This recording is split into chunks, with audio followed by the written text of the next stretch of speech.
There's a question posed by Salman Haidar. Just came on the Facebook. Sir, is life insurance halal? A similar question is asked on the WhatsApp message by Muhammad Tariq from Pakistan. Is it permissible to have life insurance?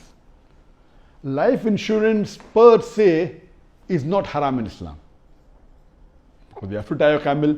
But today, since most of the life insurance is related with riba, so riba-based life insurance, interest-based life insurance is haram. Because interest is the 12th major sin in Islam. In today's world, most of the life insurance are related with interest and riba-based system.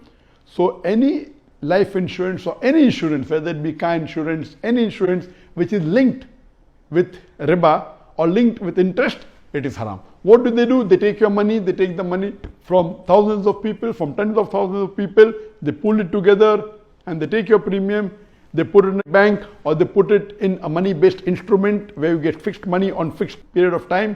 And based on the returns they get, they use that returns in taking care of the people, a person who has died or a person who had an accident. So this system based on riba is haram. But we have an Islamic alternative called as takaful.